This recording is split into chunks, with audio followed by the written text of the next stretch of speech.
budget hearings. And we have the fourth night tonight, so I do have to get going. But I have a detailed report for you, so I'm gonna read this because I wanted to make sure that I did not forget anything, and I probably did forget something like me, but just bear with me as I read through my notes here.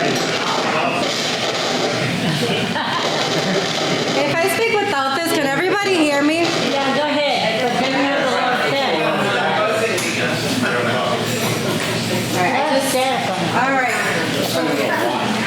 So first thing I would like to address is the new bike lanes on Mount Vernon Street.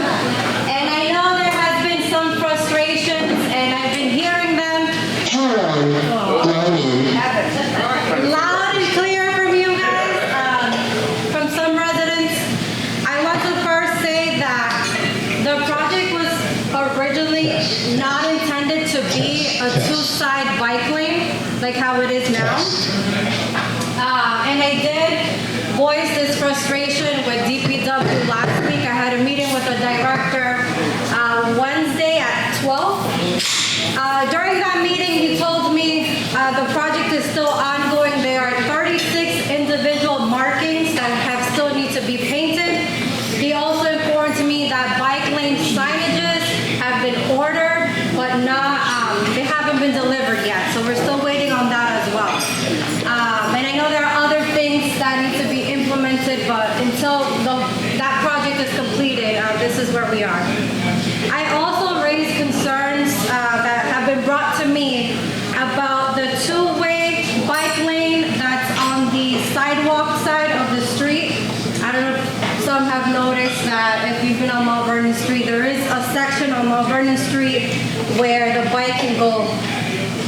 cyclists can go both ways, up and down, and the lane closest to the traffic is going onto traffic instead of going along with traffic.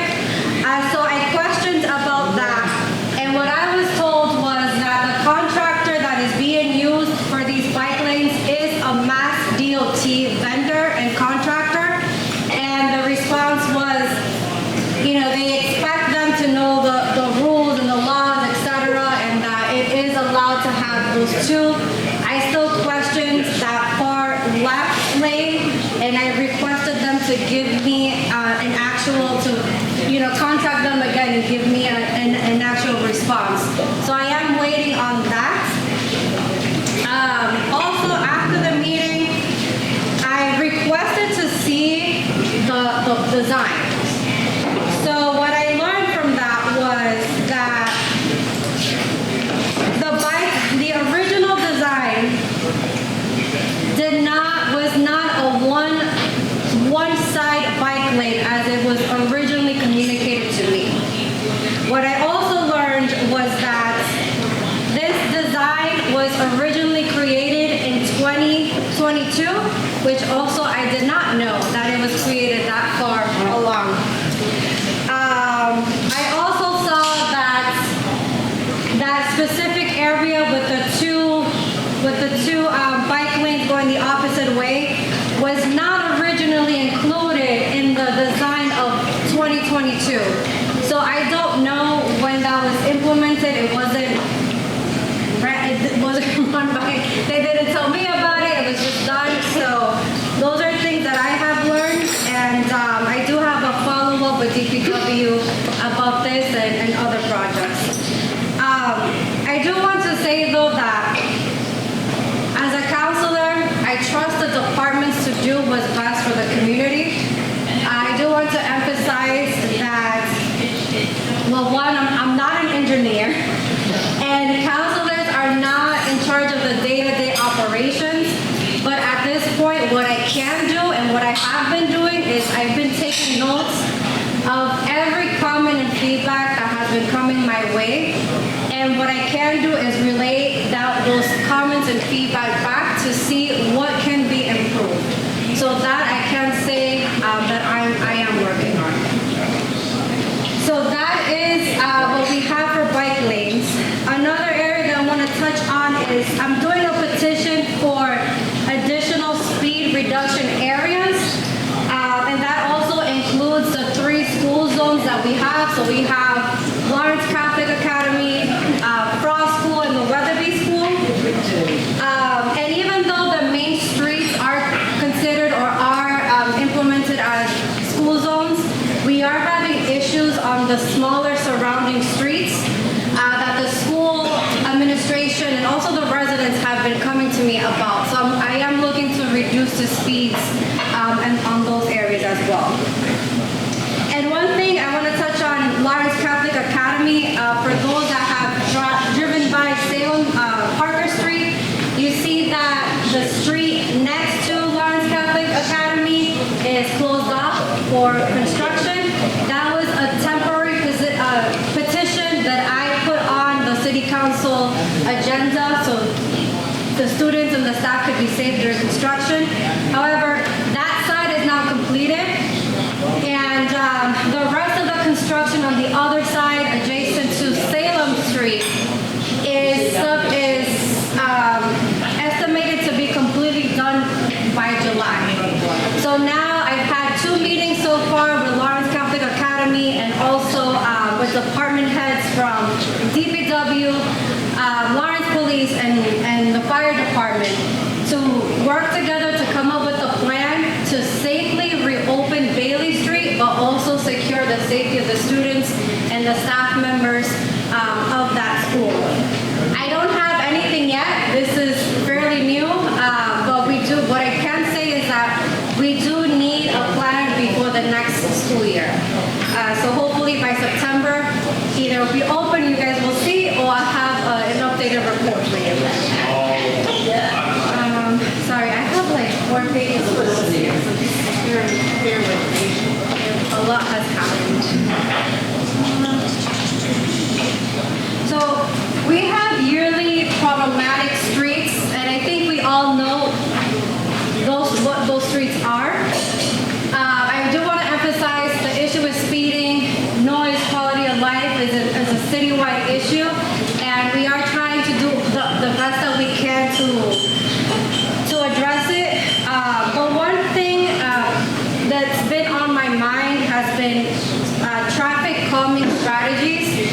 And I've been looking at streets like Jefferson Street, streets like Amherst, streets like Blatchford here, and thinking about ways that we can possibly make it look narrower. And one thing that we are looking at is potentially even implementing the double yellow lines so that it can look smaller, and hopefully that'll help.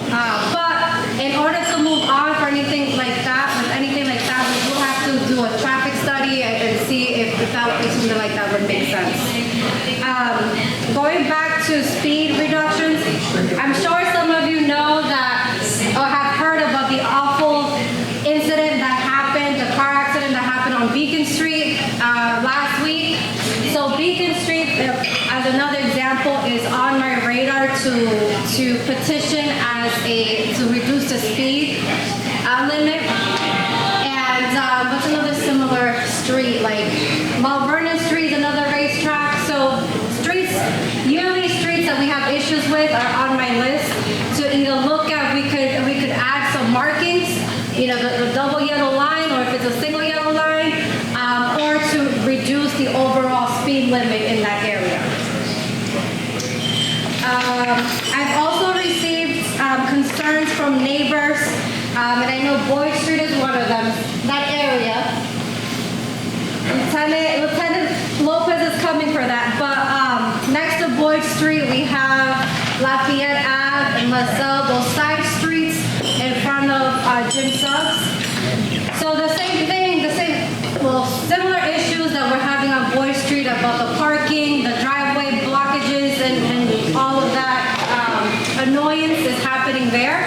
So I am going to be submitting a petition to do a traffic study of that whole area to see if something can be done.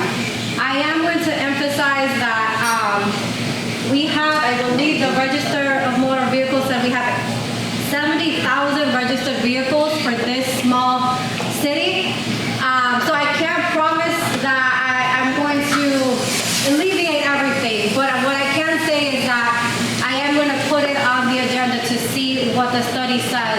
what can be done. Another thing, I know some of you have noticed that many of our street markings have disappeared, to say the least. But there is a list with photos of every street being compiled of District E so that we can start to repaint what needs to be repainted. I can't promise that it will be done by the end of the year, but that list will be there, and some of it is already planned to begin for next month. One thing I have learned is signage. So in one of these meetings, I got a request for a street sign at the intersection of Mount Vernon and Jefferson Street. And during my DPW meeting last week, I have learned that DPW waits to reach a minimum number of signage requests to order a bulk order. I was told that supposedly if they do less, it is more expensive. So that's the information that I have. And I was told that they're almost at that threshold, so we should be seeing that sign very soon. Next year. Speed, I keep hearing about speed bumps. The temporary speed bumps, that has been a battle since 2022 with me and this administration and other city councilors. Unfortunately, to put it simple, it's not happening. Under this administration, they're not coming back, the temporary speed bumps. So I know that sometimes constituents within the district and throughout the city state, we need the speed bumps back, or we need more police presence, but I can tell you from the speed bumps, it's not happening. Now for the police, your president and I requested additional police representatives to come to this meeting today, and they will be here later to talk more about traffic control, what the police department is doing, and then to hear from you on what needs to be done. So the gentleman that is coming is specifically in charge for this area. So this will be a great meeting to voice your concerns, and if you have any suggestions, please let the lieutenant know as well. Another thing, so the new orders of trash and recycling bins now have a 10-year warranty. So I know one issue that I hear from residents is sometimes the cover breaks, whether it was the resident or sometimes the trash company does it. And either way, no matter what the situation is or was, the resident needs to pay $100 to replace that. Well, now if your trash bin is 10 years or older and needs to be replaced, it will come with a 10-year warranty. So if anything happens, you'll get a brand new trash bin and/or recycling bin at no cost. I do want to say that when we run out of inventory, it does take a bit to get those bins. So I know that your addresses will be added, but if we don't physically have inventory, just be patient until that order comes in to the city.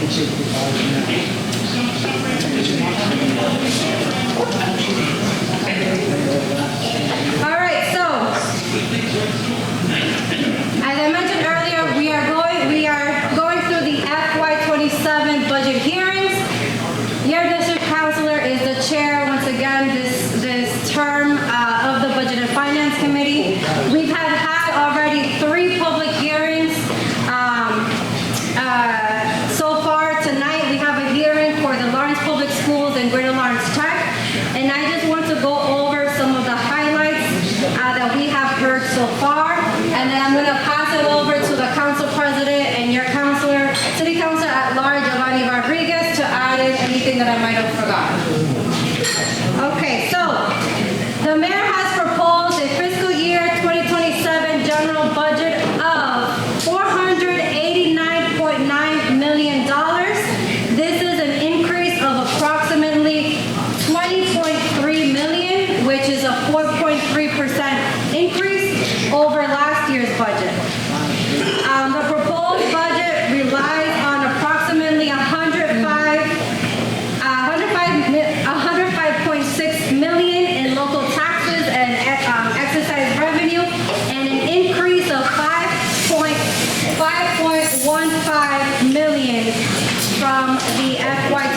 Good evening, everybody. Good evening.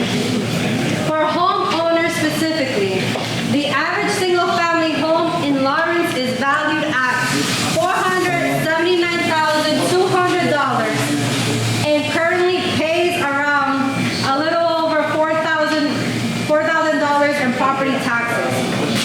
While the final tax rate has not been set by state and local assessors, we take that vote in November, by the way. But there is a proposed levy increase suggesting, and that would be a modest increase from what they're estimating. So over the last 3 hearings, we've heard from the Finance Administration Department, Public Safety, the Health and Human Services Divisions, Veteran Services, Recreation, Planning and Development, the Mayor's Office, the City Council's Office, the Emergency Management Office, and Inspectional Services. And one of the key highlights from those hearings is the following. So one, we haven't heard education yet, but this is still very important data. Education here in the city of Lawrence remains the largest investment or the largest portion in our overall budget. This year, we're going to look at a budget that is $372.6 million, which equals to 76.1% of our overall FY27 budget. And this includes Lawrence Public Schools and all the educational assessments. Public safety, which includes police and fire, accounts for $37 million or 7.6% of our general fund. And the police budget is proposed at $18 million and fire at $15.7 million. DPW Public Works, we're actually going to hear them on Thursday, but they're another very significant piece of the budget, and they're proposing a $15.6 million budget, and across the day-to-day operations, they are, aside from fire, but within City Hall, they continue to be the largest within those departments. Our debt service in the city is proposed at $14.9 million, and that reflects ongoing major investments. So that's the 3 schools that we renovated. That's the new police office department that we just created, and ongoing debt that we've had for some years now. Oh, I'm sorry, I got that number wrong. It's $22.2 million debt service. So as many as you know, state aid remains the largest revenue in our city budget. It's 75% of our budget. And you don't want to take it from here? When you're done with that, take over. So our local taxes and exercise revenues account for 21% of our total city revenues, and that equals to $105.6 million. The budget projects approximately, I think I already said this for the school, I'm going to repeat it again, but $332.2 million in Chapter 70 school aid, and that is an increase of about $14.6 million from last year's fiscal budget. So some of the themes, and I promise I'm almost done. Some of the themes that we're hearing throughout these budgets is rising costs. Departments have discussed increases in healthcare, contractual salary obligations, utilities, technology. Believe it or not, the cost of printing has risen significantly, and that's one of the concerns that the IT department has.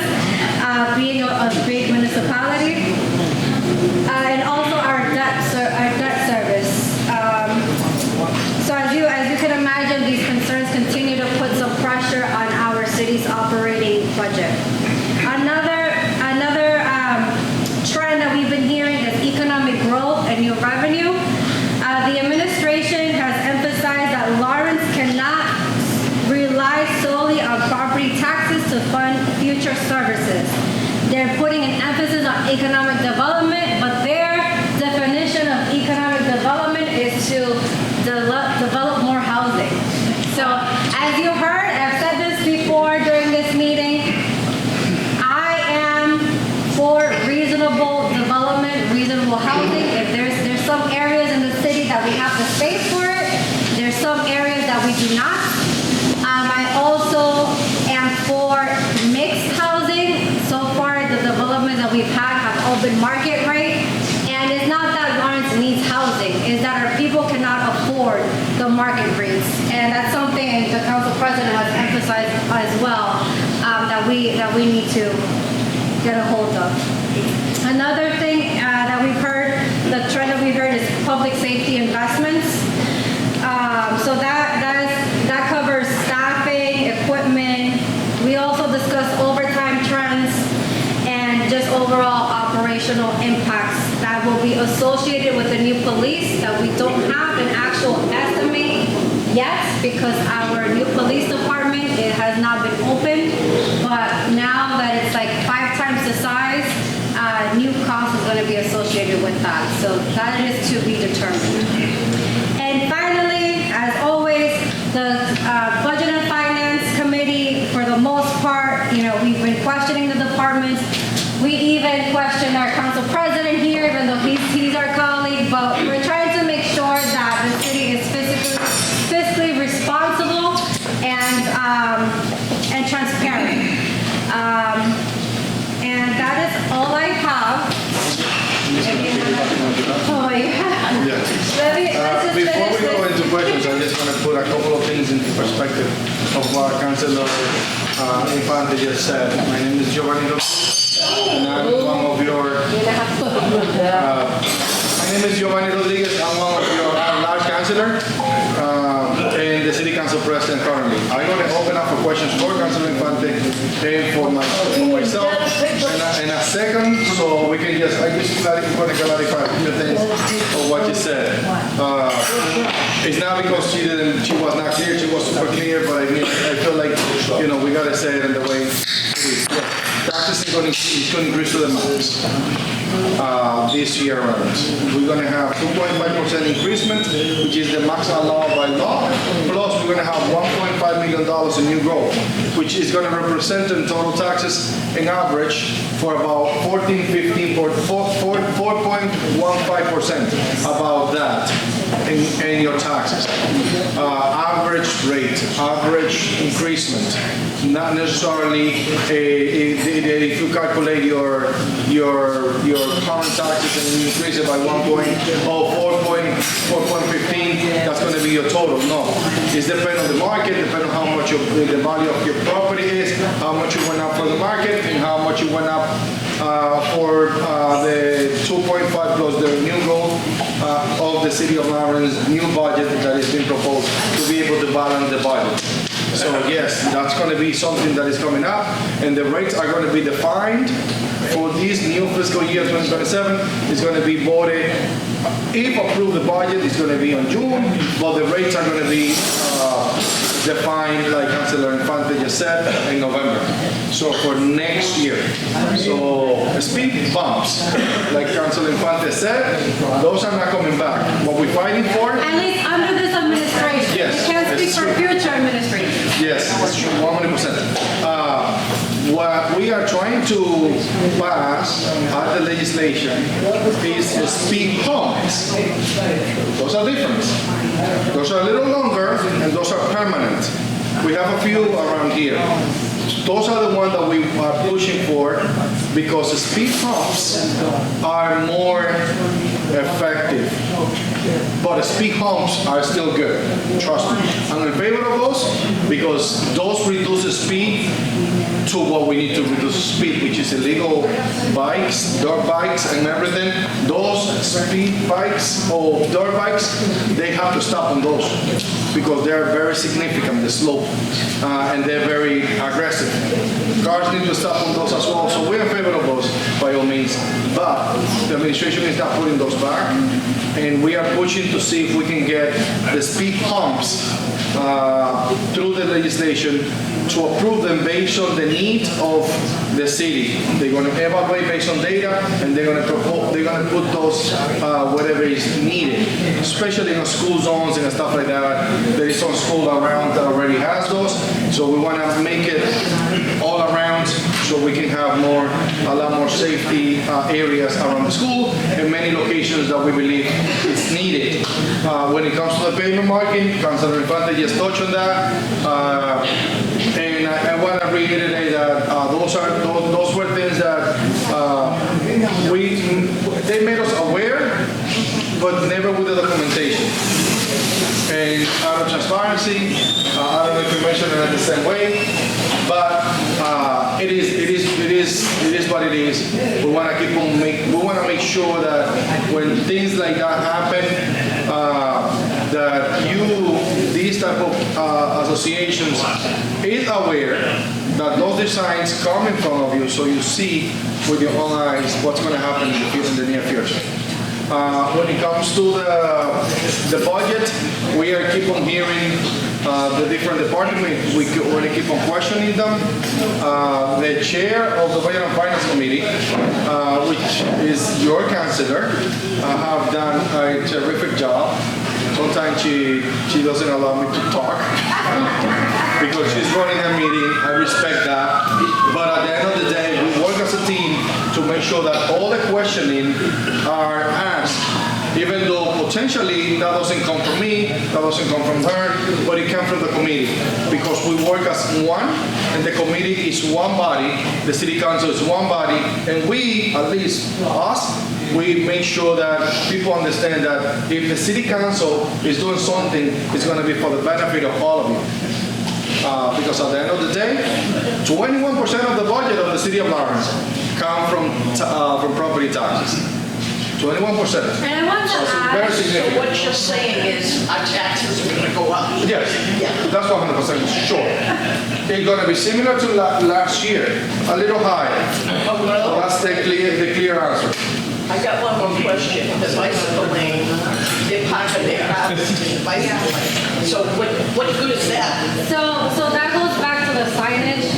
We do have signages that are gonna come in, like some block bike lanes and everything, but as of right now, I'm leaving things how it is because it's not completed. And I wish I would have had more information. I wasn't even given the construction dates. Like, I just knew when you guys heard it, I heard it too. I live on Malvern Street, so I get it. But now it's here, and I'm gonna try my best to make it work. I did say I said it directly to the DPW director, I'm giving it 3 months. If it doesn't work, we gotta figure something out. So I've been vocal and, well, on your behalf, because it's what I've been hearing from you guys, So, just to finish up on that, something that happened in Tower Hill, they also did some beautiful painting on the street. I call it beautiful because as a traffic engineer, first thing you do is make it functional. And the beauty thing comes after. So right now, around my house, where I live, they paint that intersection to make it safer. But people, if you turn into the right, you literally need to turn 130 degrees to go up. So literally, that's 90 degrees if you turn to the right here. You need to turn a lot more to be able to go to the right. So meaning sometimes you need to reverse and go up. So that doesn't work, but it looks beautiful. Sometimes we need to make sure that beauty things work, but it needs to be functional first. When it comes to the police department, it's coming up. It's a beautiful police station. 2 new schools. They are beautiful, and they are already operating those 2.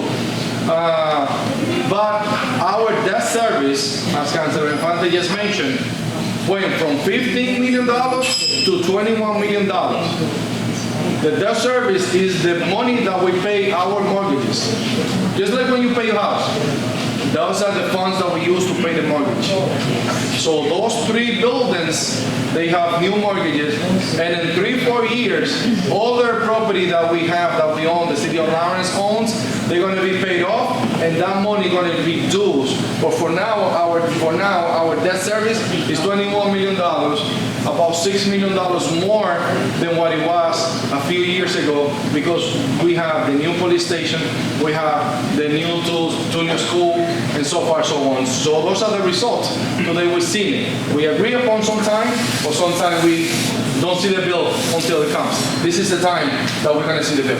So with that being said, I do have a 6 o'clock meeting, so Yes. we're gonna go into questions.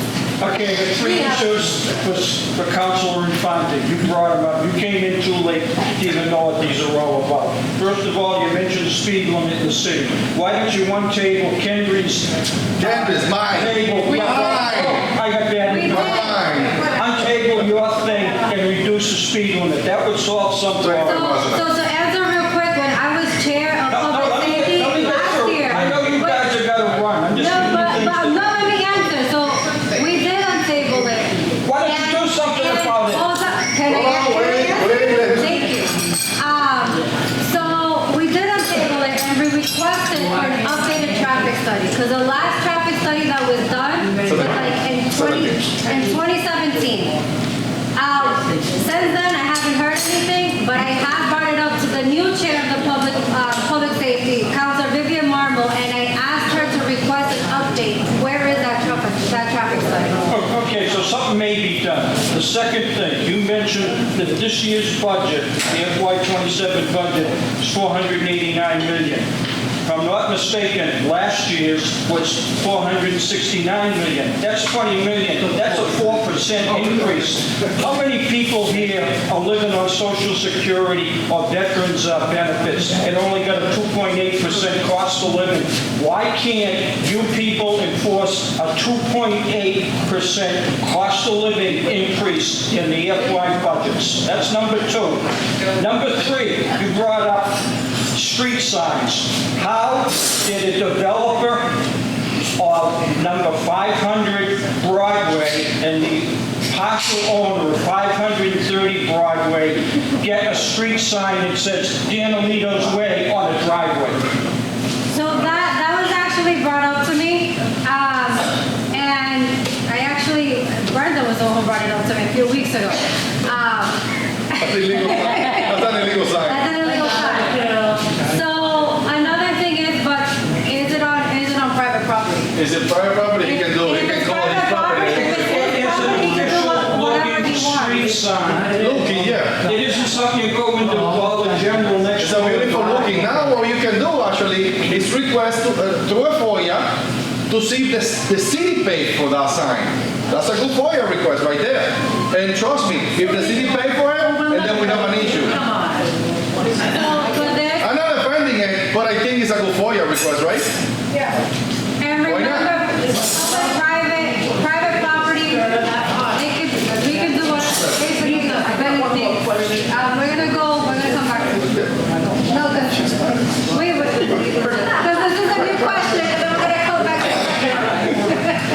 With the administration we currently have,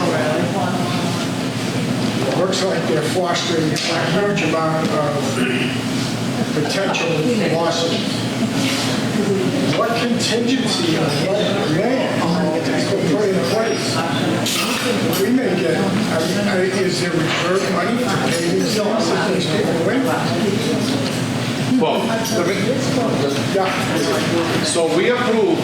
So did everybody hear the question? Because it's an important one. So the It's about question, lawsuits.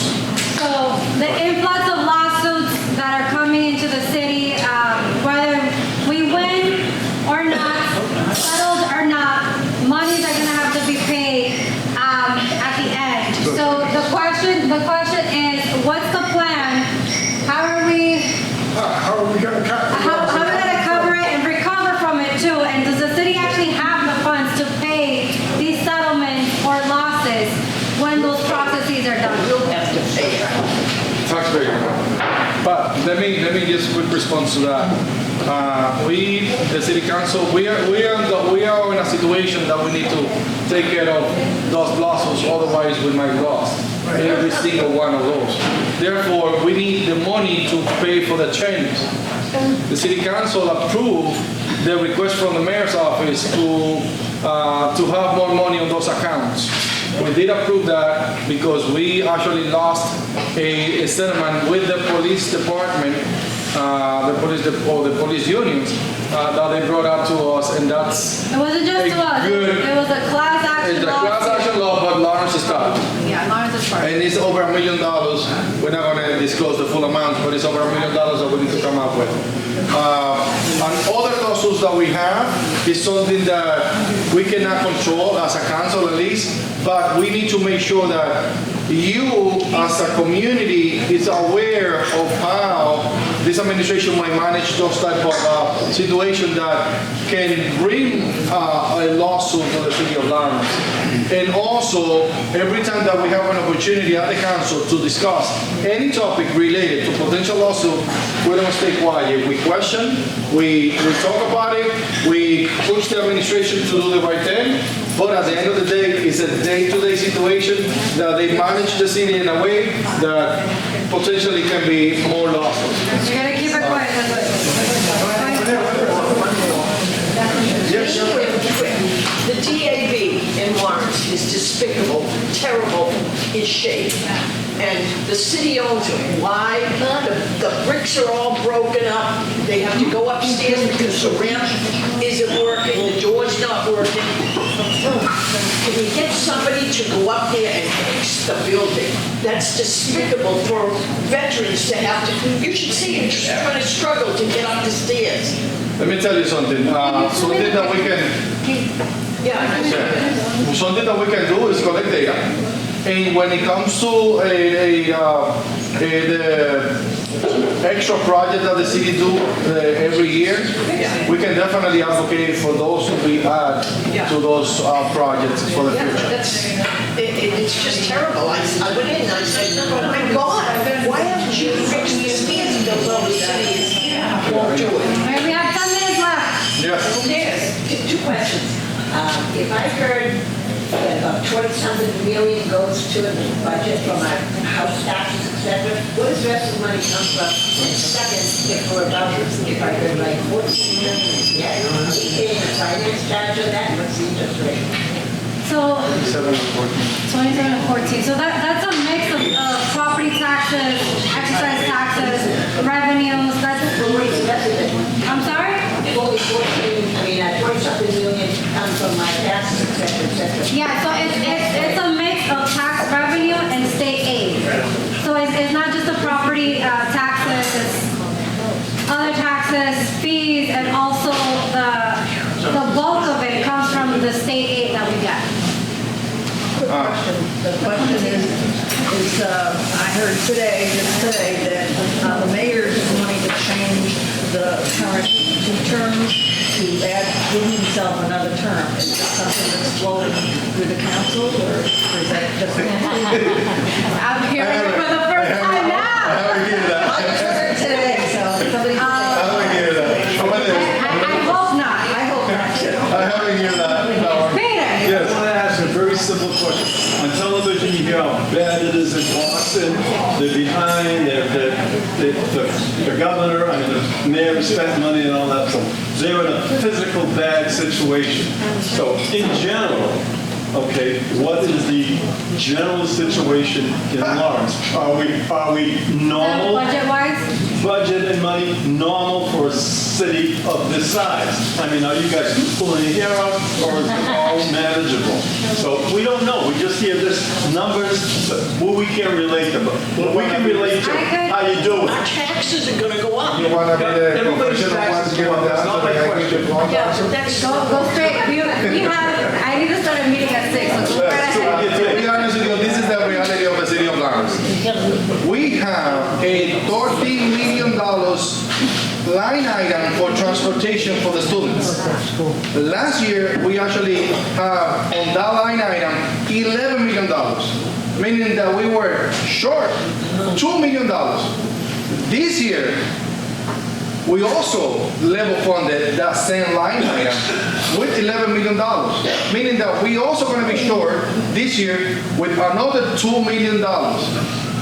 If you put it in perspective of how well we are financially, every time we increase the taxes to the max, we get extra $2.7 million. That means that if we have the $2 million from last year and the $2 million for this year, we're going to have 1.5% the amount of taxes that we charge, that we're going to charge today, extra on top of your property taxes. So we are not good. People are not talking about that yet, but that's going to come up soon. That's part of it's gonna come up tonight, during tonight's hearing, because we do have, like I mentioned earlier, we have both school districts coming before the Budget and Finance Committee, and I'm sure you're already getting emails about transportation. I've been getting emails and calls today about transportation, so, yeah, more to be determined. So in September, when we come back to the next meeting here, you're going to tell us you say you're still in trouble. I would love to hear what we've done. The details. What's going on. Okay, And that's fine. are you still in trouble? If you're still in trouble, you feel out. You know. No, I hear you, listen. I hear you. This is not my seat, this is not my title, this is you guys. So if anyone ever feels that I'm not doing an adequate job as your district counselor, that is your power to vote me out. Hey, I don't like that offensively. So I will get you that update, but again, I am No, 100%. serious I think it's fair for that question to come up with the details that is required, because nobody's talking about that. Because it's a little complicated to kind of like, even understand it, how that could damage You live across the normal service of the city of Adams. He lives directly across from me, so I can say, Thank you all. Could you tell the neighborhood what's going on with Bob's Old Store in Cappington? So Bob's Old Store, they were trying to open a liquor store at that location. However, that was stopped. It was not approved. I now found out, and I have to confirm this because we talked about it today, that they may put a grocery store there. So I don't have confirmation about that. I do understand the traffic and parking issues, especially that's right in front of the intersection of Newton Street and school traffic and all of that. So yeah, so I don't have the information on that. I just found out about it this morning, and that is where we're at. But I can definitely keep your neighborhood association president in the loop. If I don't have your contact, she'll help me, deliver that message to you. But what I can say is that the liquor store was denied, and that I do have confirmation. Now the other building here, I don't know what's going on. No, you laughed, but we actually brought it up during one of the Budget and Finance hearings.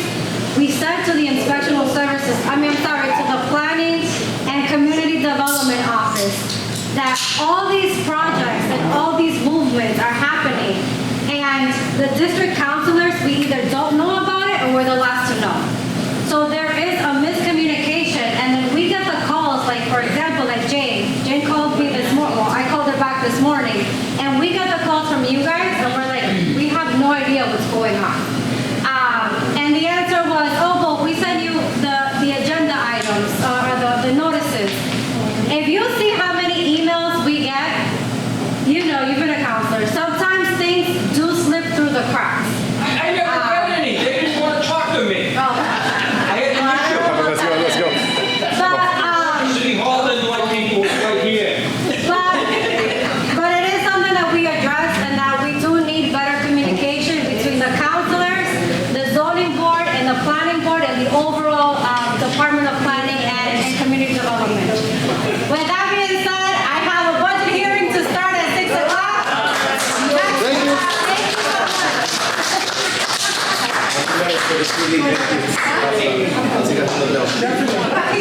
Giovanni, where you going, Giovanni?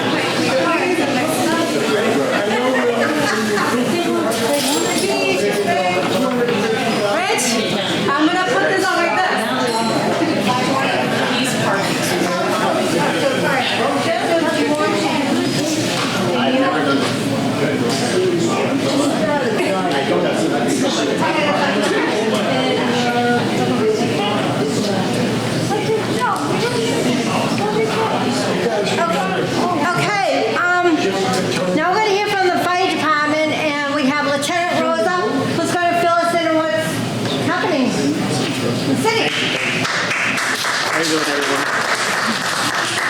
Unfortunately, I'm very bad at public speaking, so please bear with me, all right? I got a few things here from the fire department, and we'll go over them now. We have the 132nd Firefighter Memorial. It's going to be Sunday, June 14th. That's going to be at Central Fire Station. Everybody's welcome to attend, and that night we're going to be giving out 6 to 9 scholarships to the kids that applied to it. Sorry, what was that? Where is that? Oh, that's going to be at Central Station on Lowell Street, across the police station, or next to the police station now. What time? No time yet, unfortunately. All the street lights fixtures were replaced on Broadway, Common, and Essex Street. So all those lights are all new now. So that's Broadway, Common, and Essex. We got 2 new civilian fire alarm operators. They just began training this past week.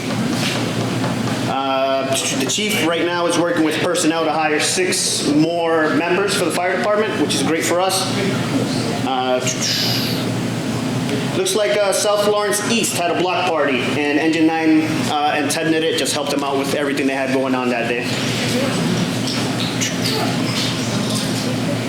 We had a few different kinds of training. So 2 members went to a National Grid emergency preparedness training, and that was in Peabody. And then 2 lieutenants, I was one of the lieutenants who went to St. Anselm's in Manchester to do a fire investigation seminar. It was basically pretty intensive training regarding appliance fire. So just kind of give us a little more training for what we do here in the city. And then 2 more items. We have fire prevention right now. It started fire safety outreach to the schools, trying to do a little more public education to the kids, and then the senior center. Right now they're in contact with the senior center, trying to set up dates for us to go do a little public education. And lastly, fire prevention assisted Lawrence High with their fireworks display this past, I think it was Friday, for the graduation. So that's all I have for you guys. Yes. Do you have to have a permit to burn twigs and stuff? There is no open burning in the city. Yeah, my neighbor's done it twice. So yeah, sometimes when you do that, you call and we'll send a truck or we'll send somebody over and we'll speak with them. Yeah. So it happens a lot, but we do try to work with it. Yeah. It's kind of hard to kind of get that message out to everybody. But if you see something that looks a little unsafe, feel free to give us a call. We'll come by and help you out. Yes. I have a question. I know you can put it on if you have a propane with the fire escape. Can you use those? You can't burn things with it. No, I understand. Yeah, unless you're cooking. So if you're cooking, you're allowed to have it. But you can't have any open flames in the city. So that's the gist. Yes, it's got to be covered, but for the most part, if you're not cooking, you're open burning, and that's how you get in trouble. Especially you get the smoke going into people's windows. Nobody wants that in their house. Yes. I have a question about the street light at Andover and Beacon Street. Yes. That was on a delay before the power outage. Then when the power outage came back, there's no delay from coming from the Elks to Beacon. So when the green light changes, everybody, both sides go. You can't take a left-hand turn until all the cars are gone and you could be in the red light. And then you're stuck in the middle? Yep. Okay, so the delay needs to be adjusted? Yes, please. Okay, sounds good. That's only going from Andover to Beacon? All right, sounds good. I'll let the fire alarm technicians know. All right. Any questions for me? All right, hopefully I didn't do too bad. Thank you guys for listening.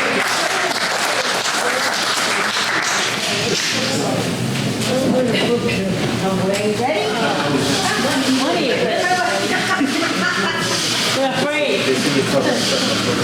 Okay, now we have Chief Aguilera, Lieutenant Lopez, and Officer Sandoval, and they're going to police department. Any questions you might have, especially I know I've got one about the bikes, about the noise, so please. Good evening, Sergeant Lopez. I am in the traffic division, so any traffic-related questions, I'll try to answer those as best as I can. We'll start off. What's the policy of the dirt bike? the common. To the common, dirt bikes in period in the city, the off-road recreational vehicles, they shouldn't be in the roadway whatsoever at all. Then you should live on Andover Street, they go by all the time. They're all over the city, all over the state, all over the U.S. is an issue. We do have a city ordinance that we've had officers already post. One of them is gassed it up at local gas stations. So our officers have posted those in all these gas stations in City of Lawrence. The idea behind that is if they go to pump gas with these dirt bikes, they shut off those pumps, notify the police department, and they show up on scene and avoid them from hanging on this locally, these areas here. So there's a lot of kids running around the common. When you see a bike running through it, it's kind of scary. Correct. So what we've been doing a lot of operations. We have cars in unmarked vehicles, which we call like jump out vehicles, try to assess these, obviously, these different hotspot, what we call hotspot locations where they get together, meet up. But we just had one this past weekend too. We monitor social media, obviously, and they planned these get-togethers to take over these cities. One was being launched this past weekend. It was very successful. We saw one dirt bike there. It was a lot. Majority, it was planned for a noise takeover, which I'll pass out some of these flyers that you'll see. What I see in social media, and all it was is bring boom boxes and take over the South Common. That was the idea behind it. We brought in obviously a lot of resources. The Sheriff's Department, guys in plain clothes, guys on bicycles, officers on motorcycles, and also we have the chief established. It's called an Impact Patrol Unit, which literally targets any loud complaint music that which I'm sure a lot of us have used that loud noise, email, and goes to a supervisor department and automatically dispatch an officer. So these impact unit specifically for these noise calls throughout the night. Are you aware of down by the ballparks of the South Lawrence East? In the back parking lot? Yeah, Yes. they kind of live there a lot. I have a whole list that we do surveillance on throughout the week, day and night. No, I did see a cruiser down there the other day. Yeah, we try to station cruisers in different parts of the city with obviously the hotspot location. So as they pull up to see a cruiser, it deters them to go somewhere else. The idea is to get them out of the city. Yes. In the industrial park, 18-wheelers come out of the industrial park, they go up Beacon Street, and then they go Mount Vernon. Down to the corner by the liquor store in Jim's House. One of the lanes is shorter lane. You really need to shorten the other lane, because the other day I watched the tractor trailer driver coming down by the liquor store, coming down and trying to make the right-hand turn. And nobody would get, well, number one, the person in the short lane had moved. You can't sneak in, I understand what you're saying. Yeah. You need to shorten both of those lanes so that you give a tractor trailer enough swing in there. Because people are ignorant. I mean, the poor guys try to move an 18-wheeler with a cab on it, with a sleeper on it. He's trying to move that thing around the corner. And nobody would give him a break. I saw that. That was impressive. I was facing coming into town. That project was done probably within the last year or so, and that was the state that did that, State Highway Department. It's something you might want to talk to the DPW director and the engineers, but that was a state job, I recall. Well, I understand the state job, but it's a safety hazard. Even the people in a car coming around the corner with the short lane. No, I agree. It's still not enough. And as the head of traffic, is there any reason why you can't bring that to the state to say the neighbors and people are complaining? The city engineers, we were talking to the DPW director and the city engineer who reached out to the state, because ideally I can't make the roadway shorter than what it is. They do, obviously based on the regulations. You can't. I understand the policeman. But can the police department at least advise the DPW or the state that it's a major problem? Correct. That's what I was saying. We would talk to the DPW director, they'll reach out to the engineer and to the state from there on. Well, I'm not really encouraged that the DPW director is going to do anything about it. So I'm chief here? Yes, yes. Hi, chief. But maybe you use your influence as the head of the police department to go to the DPW director and say, this is the problem. All you have to do is put a police car out there and watch what happens.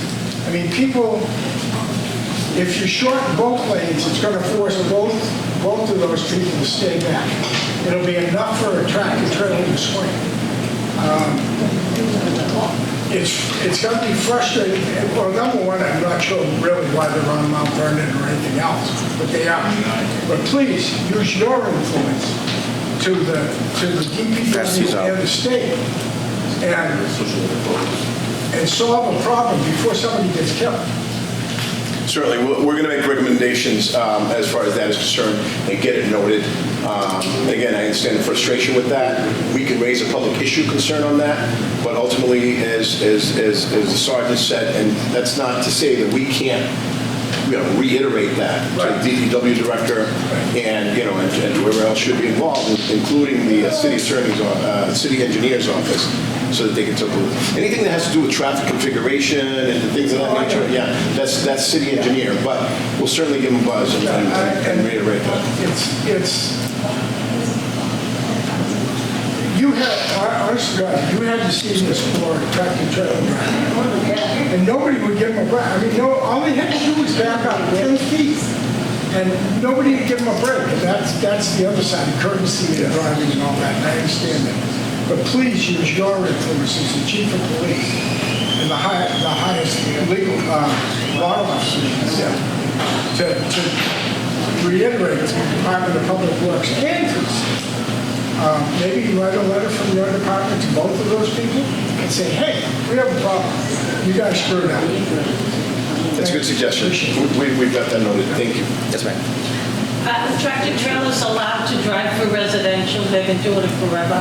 When we were younger, no tractor trailers came through. Correct. There's locations in the city where they can, they cannot. It depends on, obviously, the streets. Beacon and Mount Vernon. Yeah, no. They're not allowed? No, on the main road, on Beacon, they can. Okay. On Beacon itself. Coming up? Correct, coming up, correct. So they have to turn right or left to go That is straight? correct. So if they go on Mount Vernon, it's okay? On the, yeah, on the suburbs, they cannot. Streets, because of the cables, the main cables. Okay. So is there a restriction parking in a residential area like Jefferson Street or a semi-tractor? Yeah, they're over 10,000 pounds, they cannot park in a residential street. So I have an officer, Officer Yancey, who monitors those. So I encourage, obviously, the email that we have. We post it on Facebook every so often. It'll be my email. So any issues you have as far as regarding to traffic, where there's commercial vehicles, any traffic related out of state, I have officers designated just to take care of those concerns. And the best part about that, you get a direct response from me. If you email me, and I've dealt with and met with some of you already, you can email me directly. I'll ratify the issue, and I'll email you back with the response also. It's only so big sometimes park on the street with a flatbed. No, definitely, yeah, you send me an email or to that, to my email address, I'll take care of it. Just send me, yeah, definitely.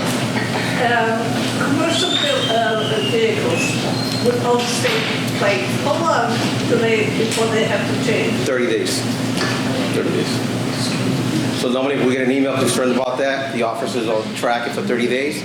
They'll get a big orange sticker to see the officer. I've seen windows, Sure. it's been there a while, but I don't know. Of course.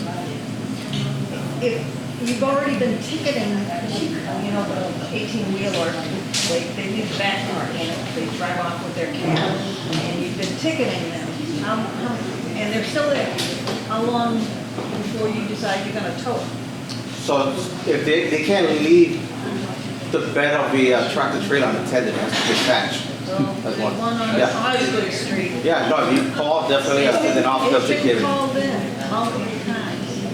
And nobody, they put tickets on. Osgood by what? Yeah. Huh? Osgood by what? Osgood and Portland. It's on Osgood at Portland. You said that's the bed? It's the back part of the truck. Yeah, because they have a site there where they store a lot of semi-trailers, right? It's on the It's street. gated. It's on the street. Okay. It's on Osgood Street. I'll take a look at that. I was actually talking to the person that works there that said that they tried. How many inches or how many feet can a car park before a driveway to allow, like how many feet before the driveway. There is no specific regs. As long as you're able to get out, squeeze in and out, it's not an issue. Some people complain, hey, I can't get out of my driveway. We show up and literally there's enough room for us to get out. Does it obscure the, when you're getting out? Obviously you're... What happens, yeah, sometimes, I mean, they park close, and it's okay, but the thing is that then it doesn't give us enough room to kind of come out and turn right. If I'm on that side of the street, I can't turn right. I gotta go out almost into the other lane of traffic to get around the parking car because it's so close. And again, you can call, we'll go out, we'll run the plate. If the resident lives local, we'll knock on the door and advise them, and you take care of those issues. I don't have a problem as long as if the accent of the car is right at the driveway, it is what it is. It's uncomfortable, but it is what it is.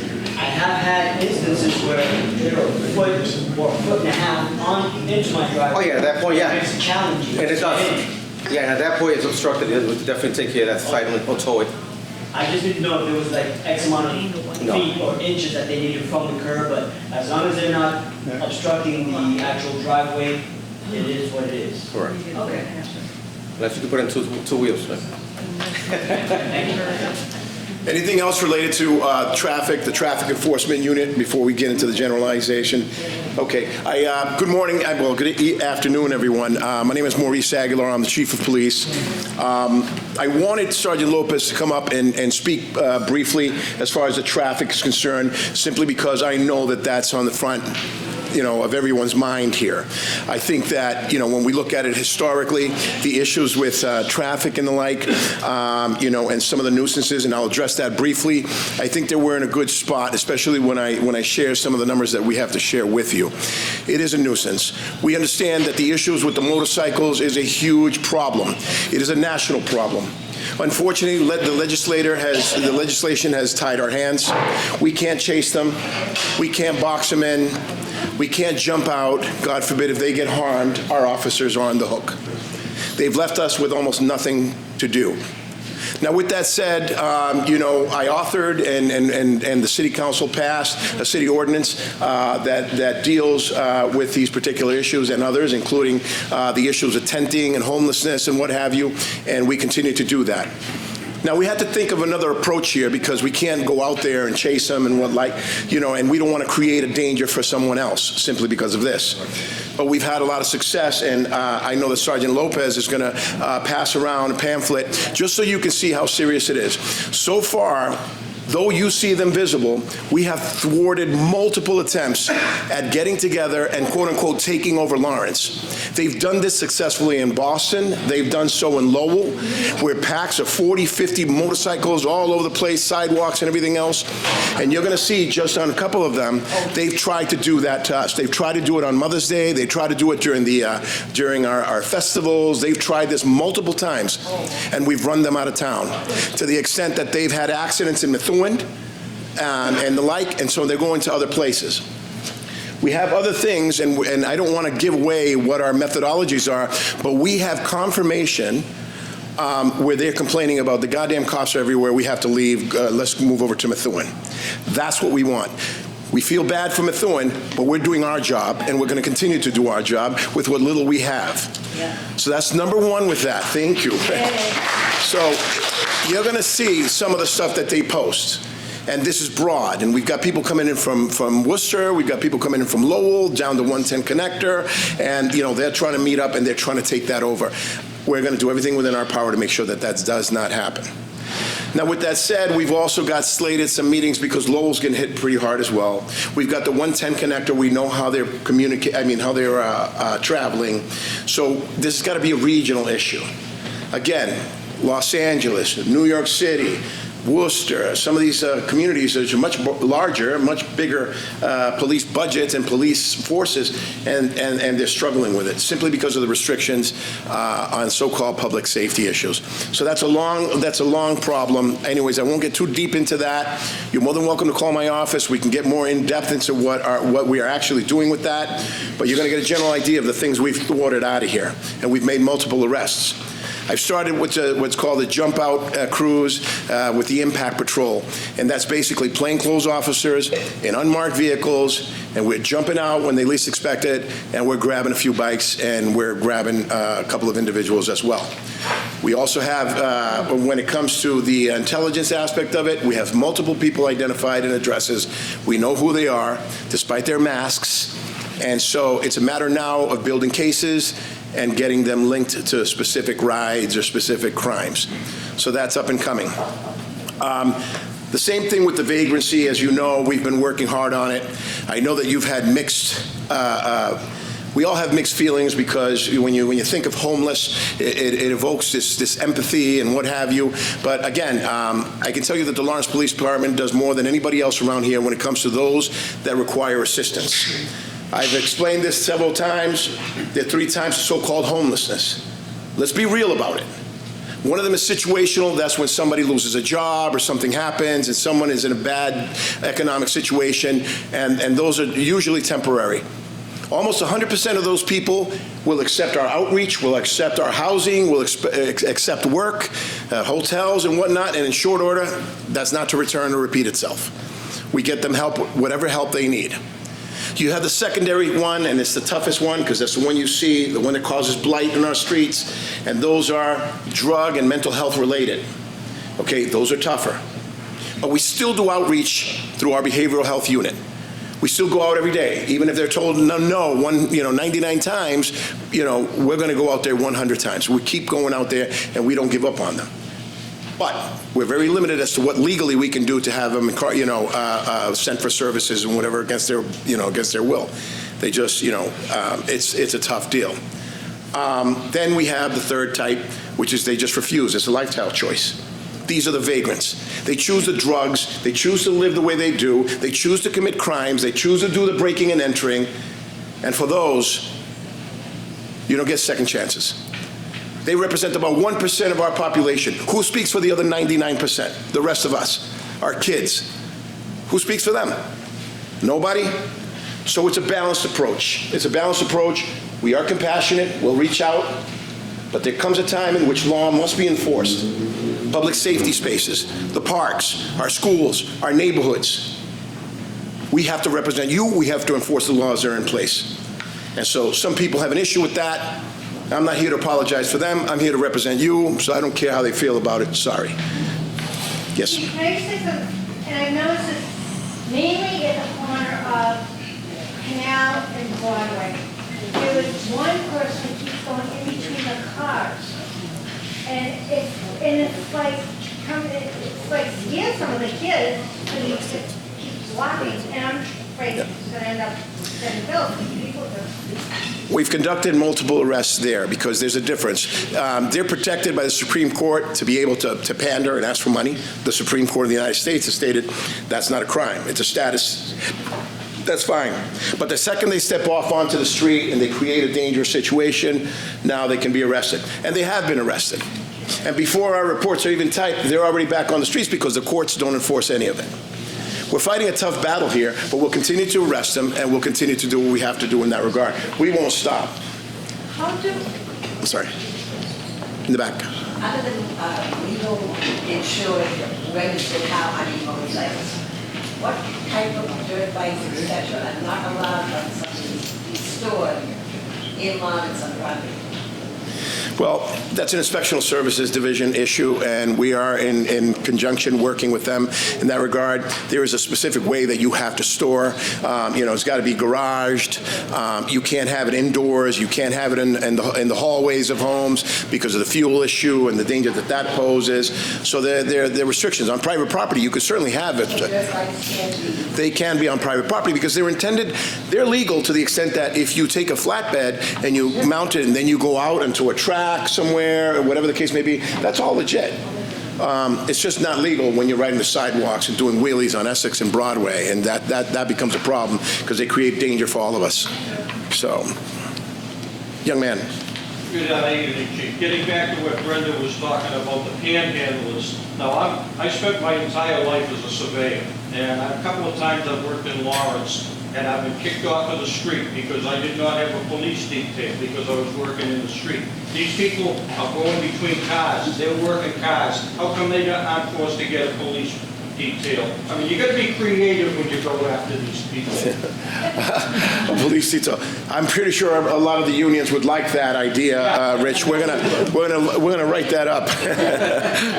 But again, if I can't make a living honestly, and I need a police officer with me to protect me while I'm doing something that I'm well-trained to do, these guys, they just don't care. I shouldn't discriminate with women. They're out there too. And there it is. We're held to some standard, some rules, and there's a small portion that is not, and that's where we come in.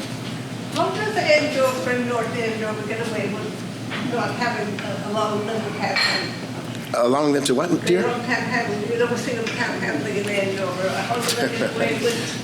So that's a very deep question. Look, this is the deal. Yeah, there is, and I dare say it, there is a systemic approach to bringing individuals into Lawrence and to turning Lawrence into basically, and I hate to say this because there's a human element involved, but the junk drawer, if you will.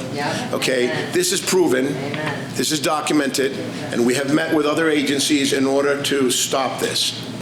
Our intelligence and the people that because we compile a list of the so-called homeless, the vagrants.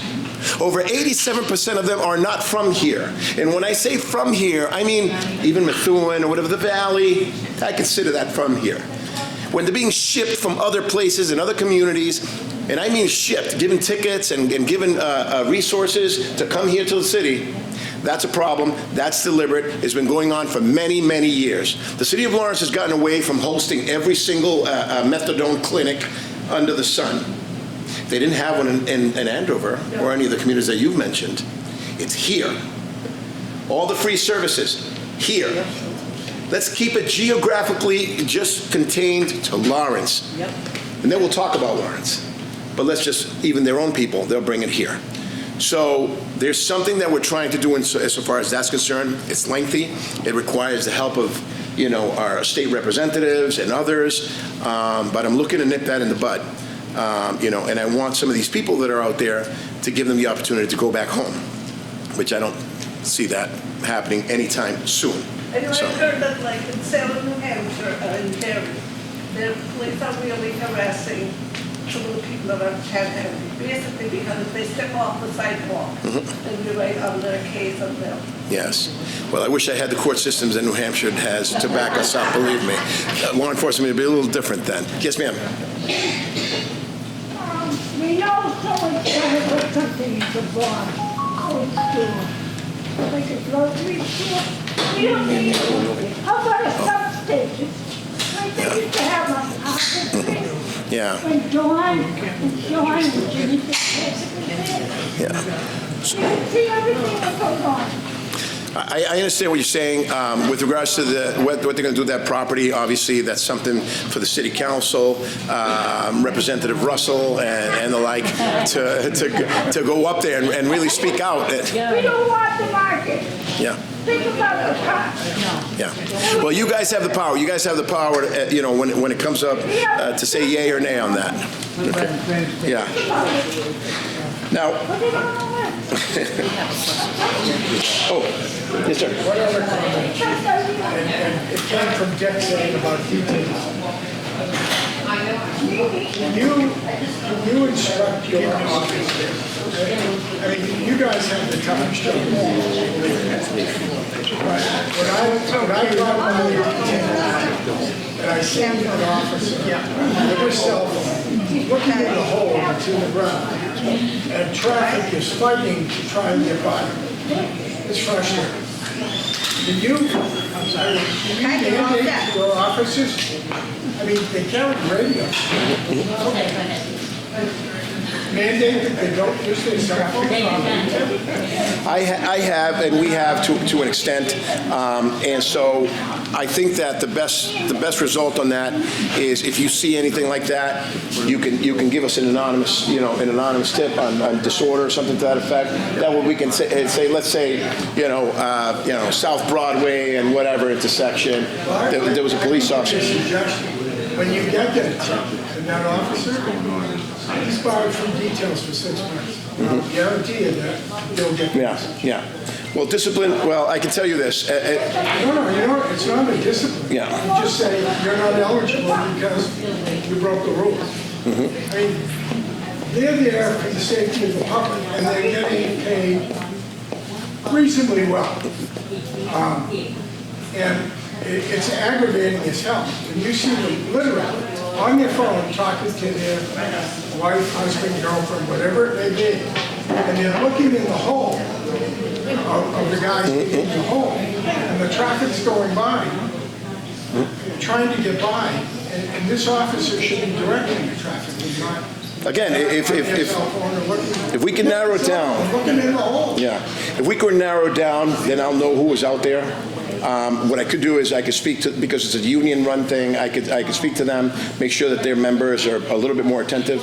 But in any instance where that's the case, a time, a location, you know what I mean, and even if you call, the chief's office, whatever, Teresa's excellent, she'll take notes, and we'll get to the bottom of it. Okay? All right, now with that said, does anybody have anything more specific here? Because what I'd like to share with you is some of the numbers as far as, I don't know, well, most of you know, last week was my 1-year anniversary, so I just want to just share with you some of the numbers and some of the stuff that we've done so far. Understand, well, I won't get into that just yet. So this is going to be released shortly, but again, we're waiting. This is going to be distributed to the city council and the like, and they take a look at it, whatever the case may be. That is not to say that they're going to amend or whatever the case, but they like to look at it before it's publicly released. Either way, just for last year, I want you to know, have an idea of the calls for service. We received about 54,458 calls for service. That's pretty stable of what we have, but it also demonstrates that we have reliable response capacity to deal with those calls. We had about 1,393 arrests, and that's pretty consistent with the crime trends that we have seen. And we increased our motor vehicle stops by 13% over the last 12 months. I think because of that, you're going to see there is an 8% reduction in Part 1 crimes, and that's the lowest in recent years. Part 1 crimes is, homicides, armed robberies, very serious stuff. The homicides for last year, they decreased 71% from 2024. There were 2 cases, and both were closed by arrest. Aggravated assaults, they were down 14%. Robbery, down 33%. Residential burglary, down 34%. The clearance rate on that is 62%, and I'll show you why that's important. We have a clearance rate of 86% on aggravated assaults. And felony larceny is down 9%. This is just some of the numbers that we've seen. I want you to understand what our detectives are actually, and when I tell you that we have one of the finest police officers in the area, bar none, I'm going to compare what the solvability rates is on crimes nationally as compared to how our guys do it. We exceed national averages by a long shot. We have a 77% clearance rate for violent crimes that we investigate. Nationally, it's 41.1%. So we're almost double that. On property crimes, we clear 35% of all the cases we investigate. Nationally, the clearance rate is 13.9%. That is substantial. Our gang and narcotics units are super busy. They've seized 59 firearms from the city within that time span in and of itself. And we continue to collaborate with the FBI, DEA, and any other law enforcement, federal or state, that will help us in keeping the city safe. With that, on the good news, we also added 13 new officers. They graduated and completed the FTO program during my time. The officer retention rate has improved. It's 100%. We don't lose our officers the way we were losing them before. They're staying with us, and for good reason. Morale is up, and we're busy. We have 6 recruits graduating in June, and we have another 4 currently at the NECC Academy. They're slated to graduate in October. Now, just in the first quarter of 2026, our park run crimes continue to go down. They're down by 14% even now, on top of that. We had the cases of rape, which is part one crime, decreased by 60%. Felony larceny, again, decreased by another 33%. Auto theft decreased by 56%. And commercial burglaries decreased by 75%. And that has a lot to do with the quality of life unit and the impact patrols that we're putting together. We've had a surge in motor vehicle stops because of the traffic issues that everybody has brought to our attention. Our motor vehicle stops have surged 147% from what they were before. So they're very busy. And with that come the citations. We've got hundreds of citations being given out, more to come. I'm going to start a zero tolerance policy with regards to music and the motorcycle issues here. We have a right to sit in our own yards without listening to some clown's music, okay, who's forcing it down our throats. I'm going to go to zero tolerance. If we get called to your house and we've been there just one time before, you're going to get a $200 citation. And if we have to go back again, now you're likely running into a scenario where you could be arrested for keeping a disorderly house. We've already started to make those arrests. Probably some of you have seen it. We're going to continue, and we're going to ramp it up. The message has to be clear. We all have a right to live here on our own terms. So I'm okay with people having a good time, but let's not overdo it either. Again, street narcotics, so far, just in the first quarter, we've got eight firearms seized on that. We've seized approximately $155,000 from personal entrepreneurs, if you will. The gang unit has seized 13 firearms. And again, we continue to just skyrocket. Our investigation rates are just through the roof. The aggravated assaults, we have a 90% solvability rate on that. Homicide, 100%. Like I said, we've solved every single one. Commercial burglaries, 100%. Grabbed every one of these people that break into these places. Robbery, 60%, and residential burglary, 64%. So, again, we're very busy. With regards to the vagrancy issue, we've cleared 45 tent encampments since the quality of life started. Again, I get a lot of pushback for that. I'm going to continue to do it. We've removed over 1,000 needles, made 46 arrests, multiple homeless encounters, and community events. And again, we're going to continue to do that because, again, when it comes to private property, when it comes to public property, every one of us has the right to go to a park, you know what I mean, and to walk down the street without having some of these problems that other communities don't have to deal with.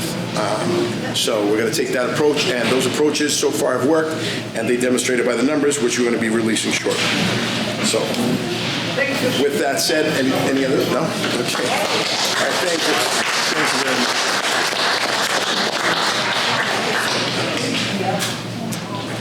Question. Have you heard the new TikTok craze with the rushing the doorways?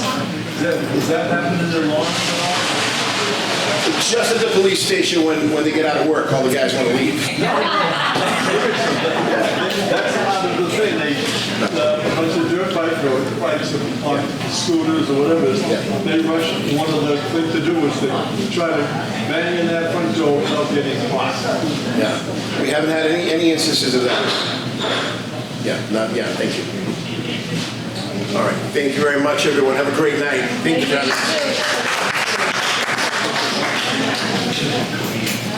Years ago, I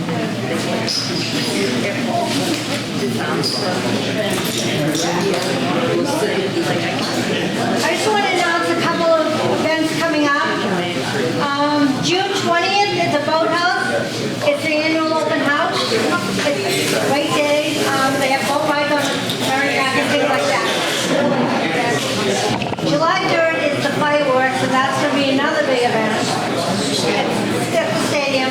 And then August 4th is National Night Out, and it's going to be at North Common, but I don't know which side. I'm hoping the senior center side.